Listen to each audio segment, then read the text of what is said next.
चलो बच्चों, तो एक क्वेश्चन हमारा रह गया था, क्वेश्चन नंबर 6। तो ध्यान से देखिए, क्वेश्चन नंबर 6 क्या बोलता है। ये थोड़ा सा अलग क्वेश्चन है हमारे पास, ठीक है। ये बोलता है कि a 1.5 metre tall boy is standing at some distance. अभी तक हमने जितने भी क्वेश्चन किए थे ना, उसमें इसने बॉय की बात नहीं की थी। इसने बोला था कि एक पॉइंट से एंगल ऑफ एलिवेशन हमारे पास बन रहा है, बट अब की बार इसने बोला कि एक हमारे पास क्या है, बच्चा है। कितना लंबा है वो? 1.5 मीटर लंबा है, ठीक है जी। is standing at some distance from a 30 meter tall building। ये बोलता है कि हमारे पास क्या है, 30 मीटर लंबी एक बिल्डिंग है, उससे कुछ डिस्टेंस पे, मान के चलते ये डिस्टेंस क्या है, x। इस डिस्टेंस पे एक बच्चा खड़ा है 30 मीटर ऊंची बिल्डिंग से, ठीक है जी। The angle of elevation from his eyes to the top of the building increases from 30 to 60 degree. ये बोलता है कि ये लड़का जैसे ही इस बिल्डिंग के नजदीक जाता है, एंगल ऑफ एलिवेशन हमारे पास क्या हो जाता है, बढ़ जाता है। आई बात समझ में? जब फॉर एग्जांपल अगर मैं जो हमारी फ्रंट की दीवार है उससे दूर बैठा हूं, तो मुझे क्या करना पड़ेगा, गर्दन थोड़ी कम ऊंचा करनी पड़ रही है ना। जैसे कि अगर मैं यहाँ से देख रहा हूँ तो मुझे लग रहा है कि टॉप देखने के लिए मुझे गर्दन थोड़ी ऊंची करनी पड़ रही है, और अगर मैं क्या करूँ और नजदीक चले जाऊं दीवार के, तो और ऊंचा करना पड़ रहा है। इसका मतलब जैसे बच्चा बिल्डिंग के नजदीक जाएगा, एंगल ऑफ एलिवेशन हमारा क्या कर रहा है, इंक्रीज कर रहा है। समझ में आई बात? तो सबसे पहले बच्चा यहाँ पे था, यहाँ से उसने टॉप की तरफ देखा, ठीक है। तो अब मैंने क्या किया, इसको ऐसा तो नहीं होगा कि भाई मैं यहाँ पे खड़ा हूँ, यहाँ पे मेरी हाइट 5 फुट है मान के चलते, और अगर मैं दीवार के पास चला जाऊं तो ऐसा तो नहीं हो जाएगा मेरी हाइट 6 हो जाए या कम हो जाए, नहीं होगा ना। तो इसका मतलब अगर ये 1.5 मीटर है तो यहाँ पे भी कितना रहेगा, 1.5। तो एक तरीके की क्या बन जाएगी हमारे पास, रेक्टेंगल। क्लियर है बात? ठीक है जी।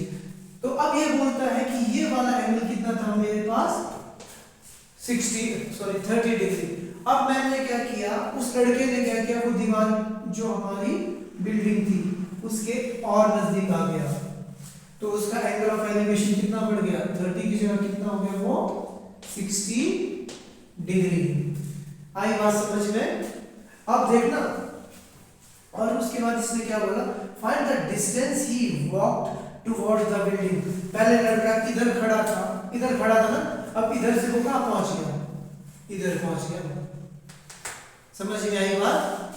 तो अब ये बोलते हैं कि आपने क्या करना है, ये वाला डिस्टेंस फाइंड करना है। अगर मैं मान के चलूं कि टोटल डिस्टेंस मेरे पास क्या था, x था, और ये छोटा सा डिस्टेंस मैंने क्या मान दिया, y। समझ में आया? और अब चाहिए क्या मुझे, y की वैल्यू। समझ में आया आप लोगों को कि नहीं आया? आ गया ना। अगर ये पूरा का पूरा जो साइड है हमारे पास x है, तो इसका मतलब यहां से लेके यहां तक भी क्या होगा, ये x ही होगा। समझ में आ रहा है ना? ये पूरा का पूरा क्या होगा, x होगा, और यहां से लेके इधर तक ये क्या होगा, y, और पूरा का पूरा क्या होगा बच्चों हमारे पास, x। अगर कंफ्यूजन हो रही है आप लोगों को तो ऐसा कर देता हूं। समझ में आया? ठीक है ना। बट अब जब मैं यहाँ पे देखूं तो मुझे दो ट्रायंगल्स दिख रही है, एक छोटी वाली और एक बड़ी वाली। जब छोटी वाली ट्रायंगल की तरफ देखूं तो बेस क्या है मेरे पास, ये वाला, इसकी तो वैल्यू ही नहीं मेरे पास, वैल्यू चाहिए ना बेस की। तो मैंने बोला पूरा का पूरा कितना है, x, इतना क्या है, y। तो बचा हुआ कितना होगा, x माइनस y।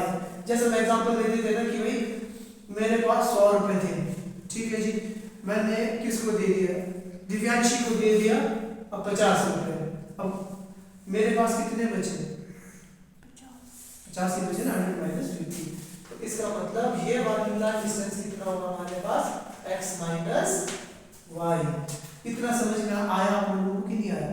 और अब मजे की बात क्या है, इसमें गलती कहाँ होती है हम लोगों से, बच्चे गलती करते हैं कि भाई ये पूरी की पूरी जो बिल्डिंग हमारे पास कितनी थी, 30 मीटर थी ना, तो परपेंडिकुलर पे आप लोग क्या ले लेते हो 30, परपेंडिकुलर 30 नहीं होगा। क्यों नहीं होगा? अगर आप बाई चांस परपेंडिकुलर को 30 मानते हो तो इसका मतलब वो आप पैरों से दीवार की तरफ देख रहे हैं, ऐसा तो पॉसिबल नहीं। देखूंगा मैं कहाँ से? आंखों से, आंखों से देखूंगा ना, तो हाइट में क्या पड़ेगा? पड़ेगा फर्क पड़ेगा।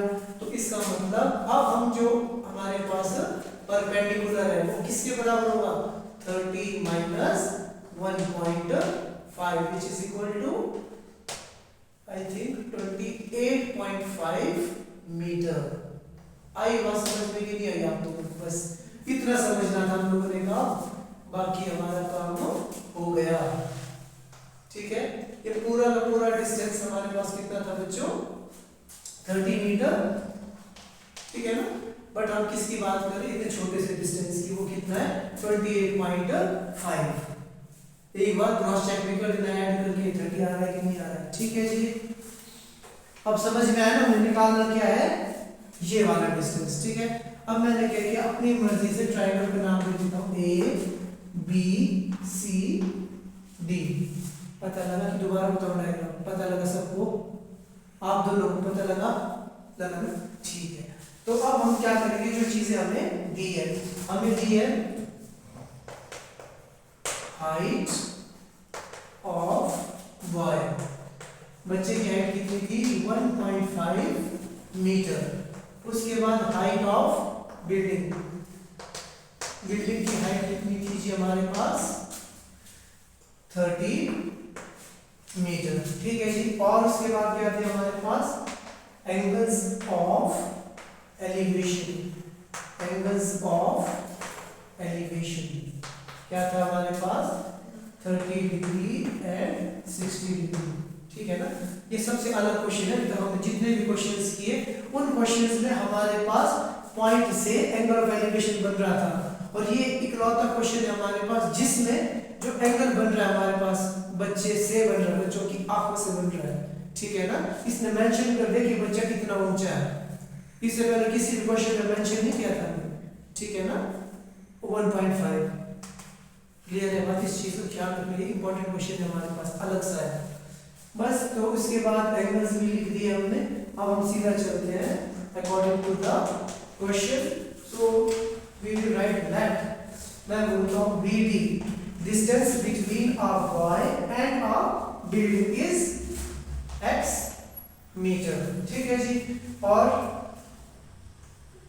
BC की वैल्यू कितनी है हमारे पास? हमने मान लिया y, और CD की वैल्यू क्या है हमारे पास? x minus y। समझ में आया आप लोगों को? क्लियर है बात? तो बस अब हम क्या करेंगे, टेकिंग ट्रायंगल, पहली बात, अब आपकी मर्जी, चाहे आप छोटी पकड़ो या बड़ी। ठीक है, तो मैं सोच रहा हूँ पहले छोटी पकड़ लेता हूँ। छोटी ट्रायंगल क्या होती है हमारे पास? ACD, ACD। तो टेकिंग ट्रायंगल ACD। और कई बच्चे पूछते हैं कि सर पहले हमने ये वाली ट्रायंगल लिखनी की बड़ी वाली? कुछ भी लिख सकते हैं आप, कोई हर्ज नहीं इसमें, जो भी आप लिखना चाहो। तो ये आ गया हमारे पास टेंजेंट 60 डिग्री। तो डायरेक्ट लिखा, तो पता है आप लोगों को कि भाई हम बेस और परपेंडिकुलर की बात कर रहे हैं। परपेंडिकुलर दिया है, बेस हम लोगों ने निकाला। PV means tangent theta. Tangent 60 is equal to PV। PV कितना है हमारे पास? AD upon base is CD। सो टेंजेंट 60 इज √3 की 1 अपॉन √3, अंडर √3 या √3। अब कई बार होता है कि भूल गए हम, तो आप क्या कर सकते हो, सीधे सी चीज आपके दिमाग में याद रखना। साइन 60 कितना होता है? 1/2, और cos नहीं, उल्टा बोला जो साइन 60 हमारे पास √3/2, और cos 60 कितना होता है? 1/2। 1/2 से 2 कैंसिल आउट, तो कितना बचा हमारे पास? √3। ठीक है जी, AD की वैल्यू कितनी है हमारे पास? 28.5। ठीक है, और CD की वैल्यू हमने क्या मानी? x minus y। समझ में आया सबको? ठीक है जी, अब मैंने क्या किया, x माइनस y को मैं इधर लेके चला गया। ठीक है ना, क्रॉस मल्टीप्लाई किया ना, इसको मैं इधर लेके चला गया और इसको मैंने इसके नीचे छोड़ दिया, ठीक है। तो हमारे पास आ गया 28.5 अपॉन रूट 3 यानी इक्वेशन नंबर 1। आया समझ में आपको यहाँ तक कि नहीं आया? मैंने कुछ नहीं किया, tan 60 की वैल्यू डाली, AD की वैल्यू कितनी थी 28.5, ठीक है जी, और CD की वैल्यू कितनी थी x माइनस y, पता लगा ना। अब मैंने क्या किया, आपस में क्रॉस मल्टीप्लाई कर दिया इनको, तो क्या आया मेरे पास 28.5 और जो रूट 3 था ना उसको मैंने नीचे लिख दिया, इसको ऊपर लिख दिया मैंने, पता लगा, क्योंकि मुझे इसकी वैल्यू चाहिए थी ना x माइनस y की, पता लगा सबको यहाँ तक, ठीक है जी। अब मैं सोच रहा हूँ कि अब मैं कौन सी ट्रायंगल पकड़ूंगा, बड़ी वाली, ठीक है। तो देखते हैं बड़ा बड़ी वाली ट्रायंगल क्या हमारे पास। सो मैं बोलता हूँ टेकिंग ट्रायंगल कौन सी, ADB अगेन परपेंडिकुलर बेस, ठीक है जी। तो ये क्या आ जाएगा बच्चों हमारे पास, tangent 30 degree is equal to perpendicular दोबारा क्या है AD, बेस है हमारे पास BD। अच्छा जी, टेंजेंट 30 किसके बराबर होता है, 1 upon √3। बिल्कुल ठीक, 1 अपॉन √3। ये जो 10 30 60 45 याद रखना है आपने, ठीक है। तो BD की वैल्यू थी हमारे पास 28.5 और BD की वैल्यू मान ली मैंने कितनी है जी, x, ठीक है जी, समझ में आया सबको। अब हमने क्या किया, इनको आपस में क्रॉस मल्टीप्लाई, सो x की वैल्यू आ गई बच्चों मेरे पास 28.5 इंटू √3, ये आ गई इक्वेशन नंबर 2। अब ध्यान से देखो, अब मेरे पास किस किस की वैल्यू आ गई, x की वैल्यू भी आ गई और x माइनस y की वैल्यू मुझे चाहिए। अगर किसी तरीके से मेरे पास क्या आ जाए, y की वैल्यू आ जाए और उस वैल्यू से मैं x को माइनस कर दूं तो मेरे पास आंसर आ जाएगा, आएगा कि नहीं आएगा, आ जाएगा ना, ठीक है। तो अब मैं सोच रहा हूँ क्या करूँ, putting the value of x in equation number 1। अब मैं क्या करूँगा, x की वैल्यू को इक्वेशन नंबर 1 में डाल रहा हूँ, ठीक है। तो देखो बच्चों हमारे पास क्या आ जाएगा, मैं लिख भी रहा हूँ, अच्छा समझ में आया ना। मैंने बोला putting the value of x in equation number 1, ठीक है। जहां मुझे x दिखाई दे रहा है उसकी जगह मैं लिख देता हूँ 28.5 √3 minus y is equal to कितना है मेरे पास 28.5 अपॉन √3। समझ में आया जी सबको, आया ना।